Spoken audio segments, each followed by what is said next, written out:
अस्सलाम वालेकुम नाजरीन, कहीं ऐसा तो नहीं कि है जिस तकिए और बिस्तर पर हम और आप सोते हैं वो हमें बीमार कर रहा है और हमें इस बारे में इल्म ही नहीं।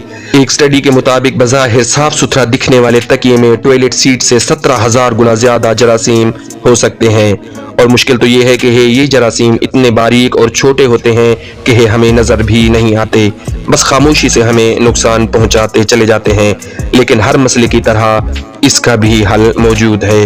नाज़रीन, आज हम जानने की कोशिश करेंगे कि अपने बिस्तर की चादरें और तकिए को महफूज बनाने के लिए क्या कर सकते हैं। प्यारे सामीन, दिन भर की थकावट के बाद अगर रात को पुरसुकून नींद एक साफ सुथरे बिस्तर में आए तो नींद का मजा ही दुबाला हो जाता है। और फिर थकावट का इलाज भी तो यही है कि अपना सर एक नरम से तकिए पर रखें और बिस्तर पर लेटकर खूब नींद के मजे लिए जाएं। लेकिन बात यह है कि आपका बिस्तर सिर्फ आपकी ही पसंदीदा जगह नहीं है, बल्कि लाखों जरासीम, फफूंदी के ज़र्रात, आम आंख से नजर न आने वाले कीड़े और वायरस भी यहाँ बसते हैं।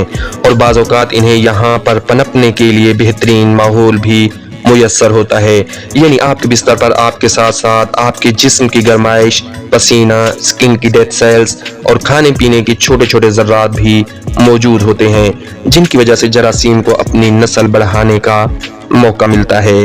दोस्तों, 2013 में बिस्तर बनाने वाली एमरेंस स्लीप नामी अमरीकी कंपनी ने दावा किया था कि उन्होंने एक ऐसे तकिए के गिलाफ से नमूने लिए जो एक हफ्ते से नहीं धोया गया था और तकिए के गिलाफ में पर स्क्वायर इंच तकरीबन 30 लाख जरासीम मौजूद थे, जो कि औसतन टॉयलेट सीट पर मौजूद जरासीम की तादाद से 17,000 गुना ज्यादा हैं।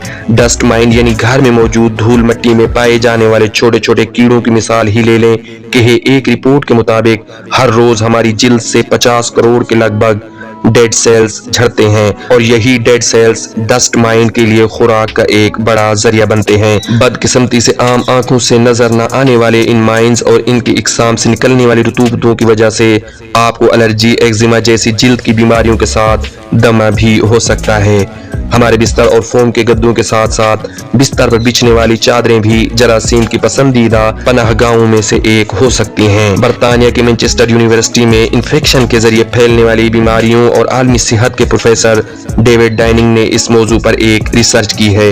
नाज़रीन, प्रोफेसर डेविड की रिपोर्ट के मुताबिक सन 2006 में उन्होंने और उनके कुछ साथियों ने अपने दोस्त अहबाब के घरों से कुछ तकिए लिए और ये वो तकिए थे जो इन घरों में गुज़िश्ता कई बरसों से ज़ेरे इस्तेमाल थे। बज़ाहिर साफ सुथरा नजर आने वाले तकियों में फफूंदी की मौजूदगी के शवाहिद मिले। प्रोफेसर डाइनिंग ने बताया कि अगर आप फंगस के ज़रात की तादाद की बात करें तो ये हर तकिए में अरबों और खरबों की तादाद में मौजूद हो सकते हैं। प्रोफेसर डेविड के मुताबिक वो कहते हैं कि इतना फंगस मौजूद होने की एक वजह ये भी हो सकती है कि रात को सोते वक्त ज्यादातर लोगों के सरों से पसीना निकलता है। हमारे बिस्तर में डस्ट माइंड भी मौजूद हो सकते हैं। डस्ट माइंड की जिस्म से निकलने वाली रुतूबत फंगस की नशोनुमा में मदद करती है। इसके अलावा सर रखने की वजह से तकिया गर्म भी हो जाता है, जिसके बायस न सिर्फ फंगस को फलने फूलने के लिए ग़िज़ा मुयस्सर होती है बल्कि ग़िज़ा और नमी भी मिलती है। उन्होंने कहा कि वैसे भी ज्यादातर लोग अपने तकिए बाकायदगी से नहीं धोते, जिसकी वजह से तकियों में फंगस साल हा साल राज करती है। नाजरीन, तकिए में मौजूद फंगस में सिर्फ उस वक्त हलचल मचती है जब हम अपने तकिए को बराबर करने के लिए उन्हें थपथपाते हैं। यही वो अमल है जिसके जरिए फंगस पूरे कमरे में फैल जाते हैं। याद रहे कि अगर हम बिस्तर की चादरें और तकियों के खिलाफ 50 डिग्री सेंटीग्रेड के गर्म पानी पर भी धोएं, तब भी इनमें मौजूद फंगस कहीं न कहीं जिंदा बच जाते हैं। और इसके अलावा अगर तकियों की बात की जाए तो इन तकियों को धोने से कोई फर्क नहीं पड़ता, क्योंकि ऐसा करने से इनमें मजीद नमी पैदा हो जाती है, जिससे फंगस को फलने फूलने में मजीद मदद मिलती है। अब आप सोच रहे होंगे कि अगर तकिए धोने से भी मसला हल नहीं होता तो फिर क्या किया जाए। हर हफ्ते नया तकिया तो नहीं खरीदा जा सकता। प्रोफेसर डेविड के मुताबिक अगर आपको फेफड़ों की बीमारी या फिर दमा नहीं है तो आपको हर 2 साल बाद तकिया बदल लेना चाहिए। लेकिन बरअक्स इसके जिन लोगों को ऐसी कोई सांस से मुतालिक बीमारी है उन्हें हर 6 माह के बाद नया तकिया ले लेना चाहिए।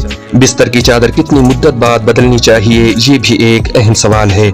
इस पर माहिरीन का कहना है कि हर हफ्ते चादर धोने और उसे इस्त्री करने से जरासीम बहुत हद तक कम हो जाते हैं। अगर आपके पास ये करने के लिए वक्त है तो आप अपनी चादरों को पूरी तवज्जो के साथ इस्त्री ज़रूर करें। ताहम हम सब के जिस्म में जरासीम मौजूद होते हैं। एक सेहतमंद इंसान के लिए ये अमल इतना मायने नहीं रखता, और अगर खुदा न खास्ता आप ज़्यादा बीमार रहते हैं तो फिर ये अमल आपके लिए बेहद ज़रूरी है। नाज़रीन गिरामी, एक गौर तलब बात यह भी है कि अगर आपका बच्चा बिस्तर में पेशाब करता है या फिर आपका कोई पालतू जानवर आपके साथ आपके बिस्तर में लेटता है तो इसकी वजह से भी जरासीम और फंगस में इजाफा हो सकता है, और आपको चाहिए कि आपके बिस्तर पर इस्तेमाल होने वाली चादरें और गिलाफ गर्म पानी से अच्छे तरीके से धोने चाहिए। प्रोफेसर डेविड ने खबरदार किया है उन लोगों को जो कि नहाए बगैर या गंदे मोजे पहनकर या फिर चेहरे पर मेकअप या लोशन लगाकर बिस्तर पर लेट जाते हैं, तो उनके लिए यूं समझें कि आप जरासीम को बीच रात में स्नैक्स फराहम कर रहे हैं। प्रोफेसर डेविड ने इस बात पर भी जोर दिया है कि जो लोग बिस्तर पर बैठकर खाना खाते हैं तो उनके लिए बहुत ज़रूरी है कि हफ्ते में 2 बार इन चादरों और गिलाफ को धोने पर ध्यान ज़रूर दें, और साथ इसके अपने तकिए के गिलाफ और चादरें तेज़ धूप में सुखाने से काफ़ी हद तक जरासीम ख़त्म हो जाते हैं।